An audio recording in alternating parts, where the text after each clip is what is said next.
Breaking news చూస్తున్నారు. Trump కు big shock ఇచ్చాయి Saudi, Qatar, Pakistan. ఇజ్రాయెల్తో Abraham Accord ఒప్పందాన్ని తిరస్కరించాయి సౌదీ, ఖతార్, పాకిస్తాన్. దానికి సంబంధించిన బిగ్ బ్రేకింగ్ న్యూస్ చూస్తున్నారు. అబ్రహాం అకార్డును విస్తరించాలన్న ట్రంప్ ఆశలకు గట్టి ఎదురుదెబ్బ తగిలింది. పాలస్తీనాకు ప్రత్యేక దేశ హోదా దక్కకుండా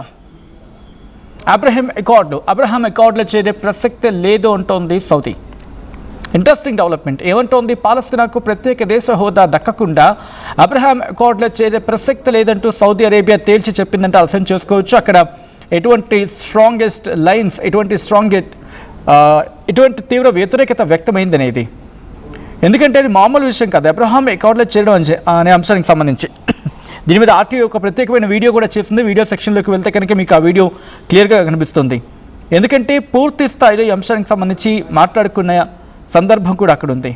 దాంట్లో చాలా అంశాలు ప్రస్తావించడం జరిగింది. అబ్రహాం అకార్డుకి సంబంధించి ఏ అంశాలు దాంట్లో ప్రస్తావించడం జరిగింది, ఏ అంశాలు దాంట్లో ప్రతిపాదించడం జరిగింది, ఏ అంశాలు ఉన్నాయి, అసలు ఎందుకు వాళ్ళు అగ్రీ లేరు, ఇవన్నీ కూడా అది మరి కాసేపట్లో నేను కూడా చెప్పే ప్రయత్నం చేస్తాను.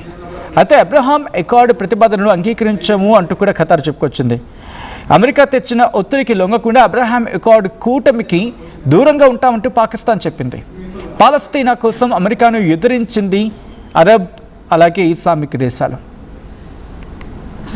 ఇటువంటి నేపథ్యంలో ఇప్పుడు ఏం జరగబోతుంది? ఎందుకంటే ప్రస్తుతం ఉన్న ఉద్రిక్త పరిస్థితుల్లో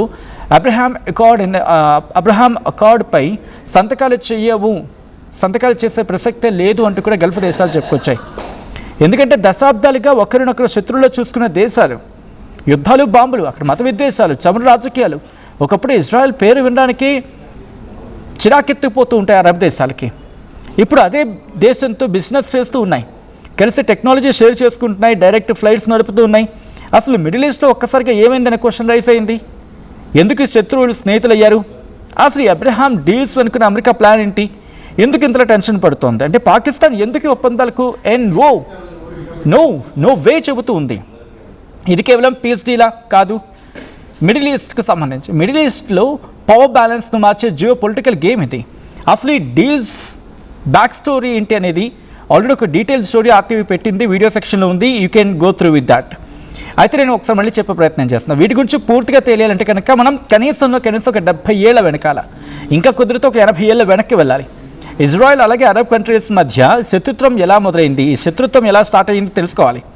అది 1948 ఇజ్రాయెల్ దేశం ఏర్పడింది. అప్పుడు కొంచెం అటు ఇటుగా ఆ అంశానికి సంబంధించి. అయితే అప్పటి నుంచి చాలా అరబ్ కంట్రీస్ ఇజ్రాయెల్ని ఒక దేశంగా అంగీకరించలేదు. ఇప్పటికీ చాలా దేశాలు అంగీకరించవు ఇజ్రాయెల్ని ఒక దేశంగా.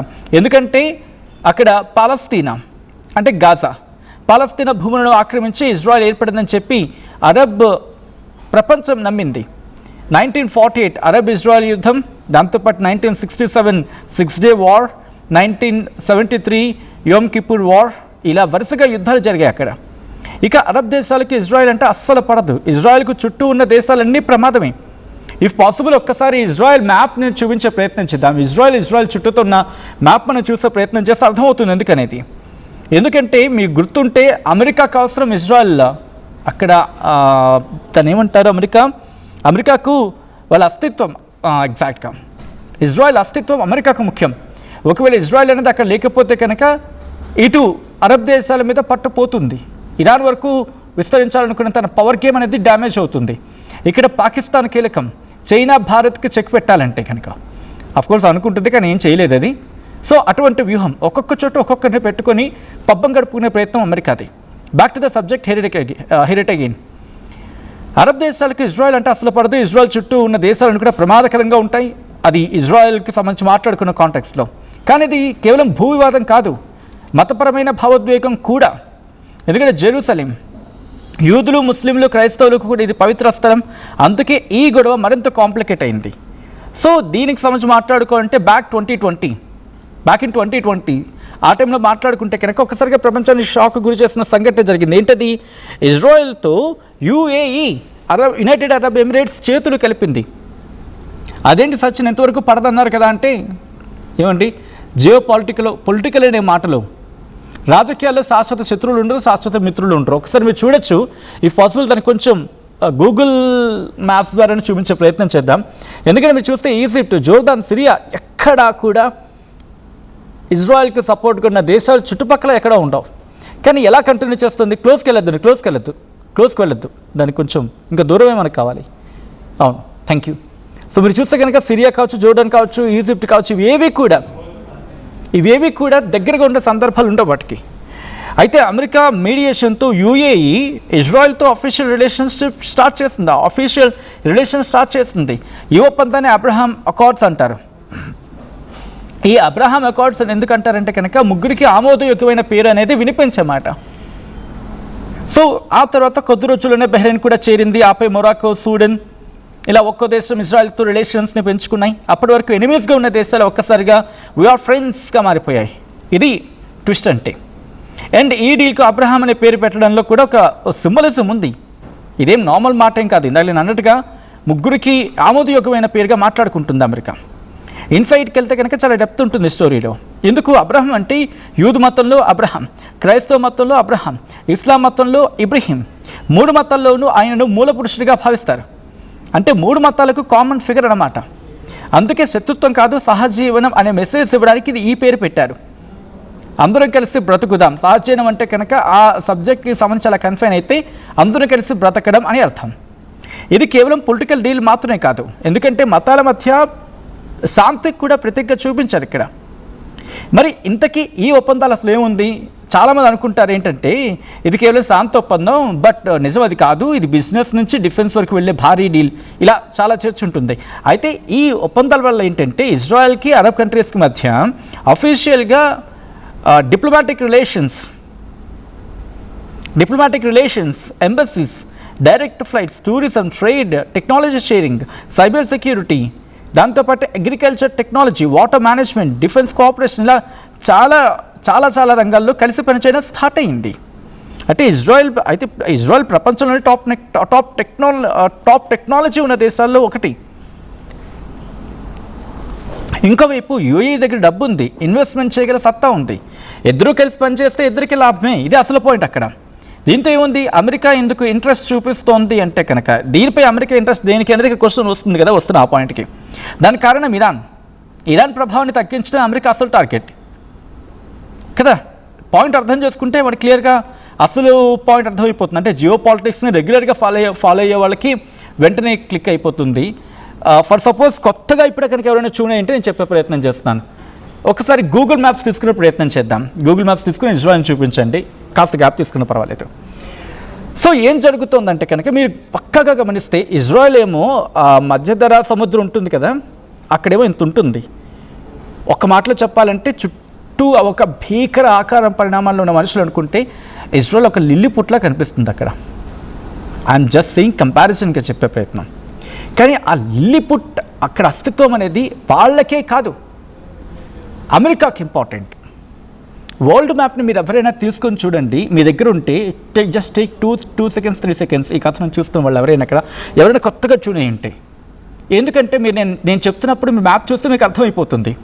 చూసినప్పుడు ఇజ్రాయెల్ ఏమో ఉంటుంది, చుట్టూతో ఏమో గాజా, పైనేమో లెబనాన్, కిందనేమో ఈజిప్ట్, ఈ పక్క జోర్డాన్, ఇటువైపు వచ్చేస్తే ఇరాన్ వరకు కూడా అందరూ శత్రువులే వీళ్ళకి. ఇటు పాకిస్తాన్ వరకు కూడా శత్రువులే. ఇప్పటికీ పాకిస్తాన్కి ఇజ్రాయెల్కి పచ్చగడ్డి కాదు కదా, బాగా సీనియారిటీ పొందిన ఆకులు తలపై గట్టి ఆకు ఒకటి పెట్టినా కూడా భగ్గమని అంటుందన్నమాట. అలాంటి సిచ్యువేషన్ వాళ్ళిద్దరి మధ్య. అయినప్పటికీ సిచ్యువేషన్స్ బ్యాలెన్స్ చేసే ప్రయత్నం ఎందుకు అమెరికా? ఎందుకంటే పశ్చిమాసియా కావచ్చు, లేకపోతే మధ్యధరా సముద్ర తీర ప్రాంతానికి సంబంధించి కావచ్చు, అక్కడ మధ్యప్రాచ్యం, మిడిల్ ఈస్ట్లో అమెరికా అస్తిత్వం కొనసాగాలి అంటే కనుక ఇజ్రాయెల్ అక్కడ వాళ్ళకి అవసరం. కాబట్టి ఇప్పటికీ అలా చెప్పి ఇజ్రాయెల్ తక్కువ చేయడానికి ఏం లేదు. అక్కడ జూయిష్ పీపుల్కి వాళ్ళ దేశం అంటే అమితమైన ప్రేమ. మిగతా వాళ్ళు లేదంటే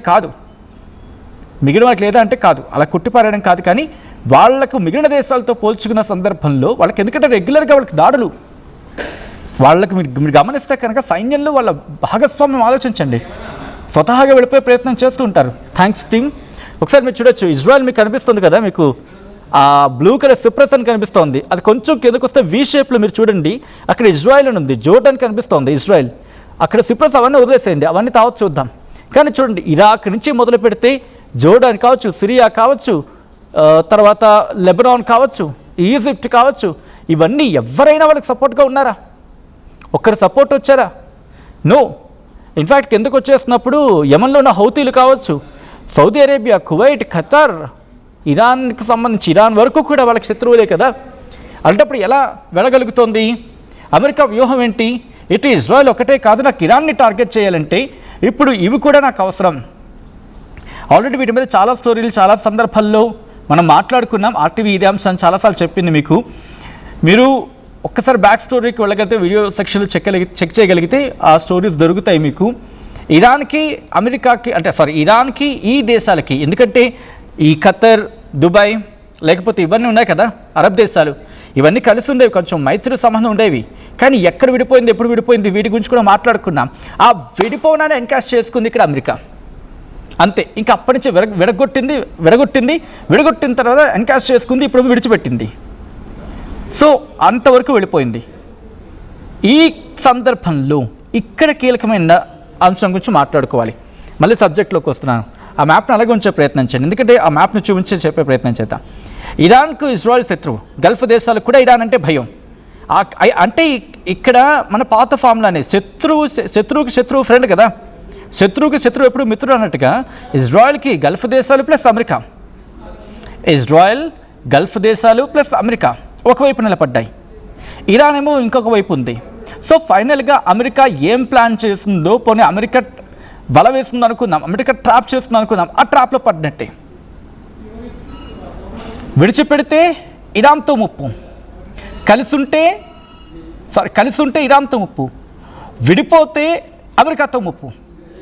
ఎలా చూసుకున్నా విడిపోయినా రెండు వైపుల నుంచి 30, కలిసి ఉన్నా రెండు వైపుల నుంచి 30.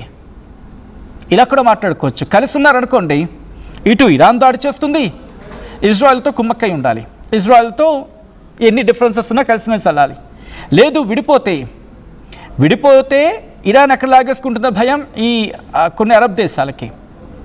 ఆ తర్వాత అమెరికా మా మీద ఎక్కడ హుకుం చలాయించి ఏదోలా తిమ్మిరి బొమ్మిరి చేసి ఏమైనా ప్లాన్ చేస్తుందని భయం ఇంకోవైపు. ఇలా రెండు వైపులా వాళ్ళకి భయాలు ఉన్నాయి. కాబట్టి ఇరాన్ని ఒంటరి చేయడానికి చేసే ప్రయత్నం ఇది. ఫైనల్గా అమెరికా ప్లాన్ ఏంటంటే మిడిల్ ఈస్ట్లో ఇరాన్కు ఎదురుగా ఒక భారీ బ్లాక్ తయారు చేయాలి. అందుకు ట్రంప్ ఏం చేస్తున్నాడు, ఈ డీల్స్ని చాలా అగ్రెసివ్గా ప్రమోట్ చేస్తున్నాడు. ట్రంప్ దీన్ని తన బిగ్గెస్ట్ ఫారెన్ పాలసీ సక్సెస్ అని కూడా చెప్పుకుంటున్నాడు. అయితే ఒప్పందాలకు పాకిస్తాన్ మాత్రం దూరంగా ఉంది, ఎందుకంటే దీనికి 3 రీజన్స్ ప్రధానంగా. ఒకటి పాలస్తీనా అంశం, రెండోది పాకిస్తాన్ మొదటి నుంచి పాలస్తీనాకు మద్దతుగా ఉంది, గాజాకు మద్దతుగా ఉంది. తేడా కొడితే కనుక అక్కడి ప్రజలు వాళ్ళకి లాగా రంపగా కొడతారు. కాబట్టి ఇది. ఇక మూడోది, ఇజ్రాయెల్ని దేశంగా గుర్తిస్తే పాలస్తీనాకు ద్రోహం చేసినట్టు అవుతుందని చెప్పి పాకిస్తాన్ వర్షన్. ఇక దీంట్లో ఇంకో కీలకమైన అంశం ఏంటంటే దేశీయంగా మతపరమైన ఒత్తిడి ఉంటుంది. పాకిస్తాన్లో ఇజ్రాయెల్ వ్యతిరేక భావనలు బలంగా ఉంటాయి. ఇజ్రాయెల్తో సంబంధాలు పెంచుకుంటే దేశంలో పెద్ద రాజకీయ సంక్షోభం వచ్చే అవకాశం ఉంది. ఆ తర్వాత ఇరాన్ ఫ్యాక్టర్, పాకిస్తాన్కి ఇరాన్తో వ్యూహాత్మక సంబంధాలు ఉన్నాయి. ఇరాన్కు వ్యతిరేకంగా కనిపించే కూటమిలో చేరడానికి పాక్కి ఆసక్తి లేదు. అందుకే ఇప్పటివరకు పాకిస్తాన్ అబ్రహాం అకార్డులో చేరటం లేదు, దూరంగా ఉంది. సో ఇప్పుడు మొత్తం అబ్జర్వ్ చేస్తున్నది ప్రపంచం ఒక్కటే, సౌదీ అరేబియా ఒప్పందాల్లో చేరుతుందా లేదా అనేది. ఖనిగా చెప్పేస్తుంది లేదు మేము చేరమని చెప్పి. ఎందుకంటే సౌదీ చేరితే మిడిల్ ఈస్ట్ రాజకీయాలు పూర్తిగా మారిపోతాయి. ఆ తర్వాత ఇజ్రాయెల్కు అదొక డిప్లొమాటిక్ ట్రీ అవుతుంది. అమెరికా కూడా అదే కోరుకుంటోంది. పాలస్తీనా యుద్ధం, గాజా సంక్షోభం, వీటి కారణంగా ఇది ఇప్పుడు చాలా కాంప్లికేట్ అయింది. ఒకవైపు పీస్ డీల్, ఇంకోవైపు యుద్ధాలు. ఇలా మిడిల్ ఈస్ట్ సిచ్యువేషన్ ఒక మాటలో చెప్పంటే క్లమ్జీగా ఉంది. ఒకప్పుడు యుద్ధాలు చేసిన దేశాలు ఇప్పుడు బిజినెస్ చేస్తూ ఉన్నాయి, శత్రువులేమో పార్ట్నర్స్ అవుతున్నారు. ఇవన్నీ ప్రెసెంట్ సిచ్యువేషన్కి ఎంతవరకు వర్కౌట్ అవుతాయి అన్నదే కదా అర్థం కాని ప్రశ్న. అయితే ఈ అబ్రహాం అకార్డ్ నిజంగా మిడిల్ ఈస్ట్కి శాంతిని తీసుకొస్తుందా? Biggest question mark. లేకపోతే ఇరాన్కి వ్యతిరేకంగా తయారవుతున్న ఒక కొత్త జియో పొలిటికల్ బ్లాక్గా చూడాల్సి వస్తుందా? అన్నదో బిగ్గెస్ట్ క్వశ్చన్ మార్క్. ఇజ్రాయెల్తో అరబ్ దేశాల చేతులు కలపడం సరైందేనా అంటే కనుక as of no answer for this question. We have to wait and watch అంతే. బట్ పాకిస్తాన్ తీసుకున్న నిర్ణయం మాత్రం బిగ్గెస్ట్ క్వశ్చన్కి రైజ్ చేస్తూ ఉంది. సో మొత్తంగా ఈ అంశం మీద క్లియర్గా మాట్లాడుకోవాలంటే ఇంకా మాట్లాడుకోవచ్చు, ఇంకా విశదీకరించి మాట్లాడుకోవాలంటే మాట్లాడుకోవచ్చు. కానీ ఇప్పుడున్న సిచ్యువేషన్లో మాత్రం దీని గురించి ఇంత మాట్లాడుకోవాలి. సో మొత్తంగా ఏం జరిగే అవకాశం ఉందనేది మాత్రం ఆసక్తికరంగా మారుతుంది. మీరేమనుకుంటున్నారో కామెంట్ చేసే ప్రయత్నం చేయండి.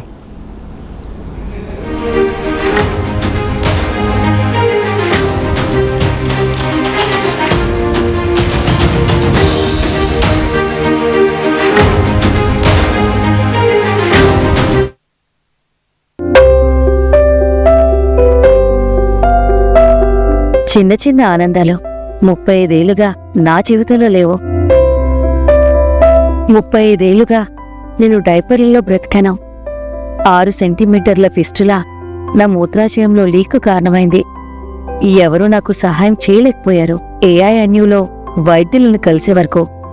అక్కడ వారు రోబోటిక్ శస్త్రచికిత్సతో నాకు పరిష్కారం ఇచ్చారు. వారు నా ఆత్మవిశ్వాసాన్ని కూడా తిరిగిచ్చారు. Precision care makes it possible. The Center for Robotic Surgery at AINU